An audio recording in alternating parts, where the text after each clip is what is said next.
आज मी उमेदवारीचा अर्ज दाखल करतो आहे। यासाठी महाराष्ट्राचे मुख्यमंत्री आणि शिवसेनेचे मुख्य नेते आदरणीय एकनाथ शिंदे साहेब आमच्यासोबत येणार आहेत। त्याचबरोबर अजितदादा पवार उपमुख्यमंत्रीसुद्धा येणार आहेत।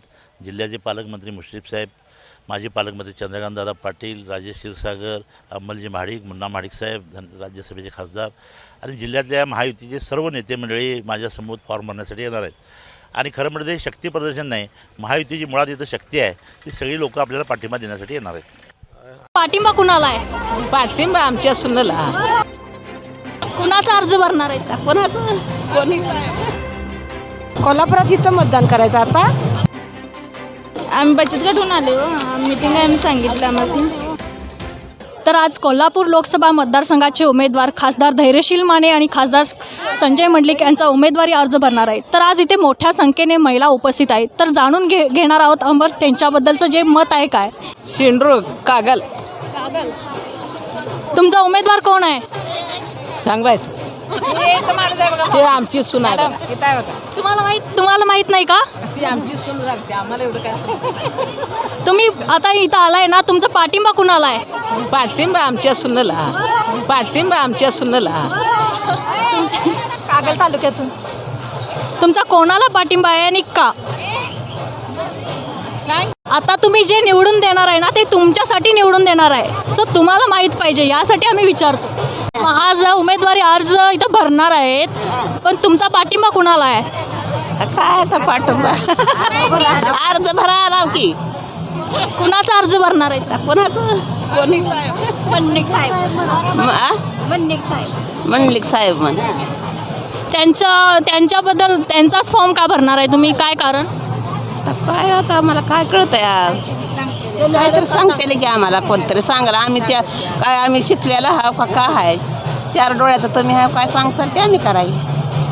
आता तुम्ही आजी तुम्ही आता म्हणालात की कोण मॅडम सांगतील त्यांनाच आम्ही मत घालू। मी बोलते, पण काय तुम्ही सांगताल ते आम्ही करू, झालं की। असं नाही ना, हे निवडणूक आहे, आम्ही सांगतो म्हणून घालणं वेगळं आणि तुम्हाला स्वतःची इच्छा आहे म्हणून तुम्ही मत करणं वेगळं। इच्छा आहे ती करता। तुमचं वय काय आहे? 80। 80। होय, मग कशा आलात इथं? तुम्ही कोणता तालुका तुमचा? राजेंद्र नगर। कशा आलात तुम्ही? गाडीत ना? किती जण आहात एकूण? लय आहे त्या बाया, कोणचं हे सगळं आमच्याच आहे त्या। होय काय? जीवर गाव पन्हाळी। तुमचा कोणाला पाठिंबा आहे? तुमच्या आत्ता फॉर्म भरण्यासाठी आलाय ना, आता कोण उभारले काय? आम्हाला नाव माहीत नाही ते। नाव माहीत नाही, मग तुम्ही मतदान कसं करणार?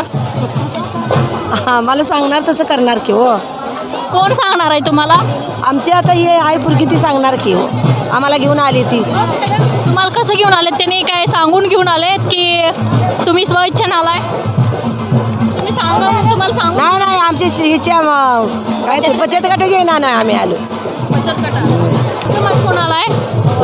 आम्ही हे मोदीतर्फे म्हणजे आमचं शेतं 60 वयाच्या बायकास पेन्शन निधी जमा होते ना, त्याच्यातर्फे आम्ही बचत गटातर्फे चालू। म्हणजे महाराष्ट्रात पेन्शन मिळते तर? हां, म्हणजे आता चालू होणार आहेत, त्यासाठी आम्हाला इकडं बोलवलं। चालू होणार आहे? ह्या आधी मिळत होती की नाही? मिळत होते की ते 60 वर्षाच्या आतल्या मिळत होते, खरं आता सर्रास 60 वर्षाच्या पुढील वर्ष म्हणजे 60 वर्षापासून सर्रास बायकासनी मिळणार आहे। पहिले कसं विधवा बायकासनी मिळत होत्या पेन्शनी, खरं आता 60 वर्षावरील सगळ्या बायकासनी मिळणार। तुम्ही कोणत्या तालुक्यातून आलाय? पन्हाळा तालुका। पन्हाळा। तुमचं मत कोणाला आहे काय? तुमच्या तिथे उमेदवार कोण आहे माहीत आहे का? अनेकांना उमेदवारच माहीत नाही कोण आहे नेमकं उभारलेलं। तुम्ही कुठून आलाय? येळगुड। कोणता तालुका? हातकलंगडी। तुमचा उमेदवार कोण आहे? आम्ही उमेदवार कोण आहे तुमचा? आम्ही बचत गटून आलो, मीटिंग आम्ही सांगितलं आम्हाला। एवढ्या लहान बाळाला तुम्ही घेऊन आलाय, काय मत आहे काय तुमचं? म्हणजे एवढ्या लांब तुम्ही आलाय आणि तुमचं मत कुणाला आहे काय ते माहीत नाही, काय नाही, काय सांगाल? काय नाही सांगू शकत नाही, कसं काय सांगायचं? मग इथं उमेदवार कोण माहीत नाही? नाही बा, आम्हाला काय माहिती माहीत नाही। ठीक आहे, किती वर्षाचं बाळ आहे? हे 11 महिन्याचं आहे. 11 महिन्याचं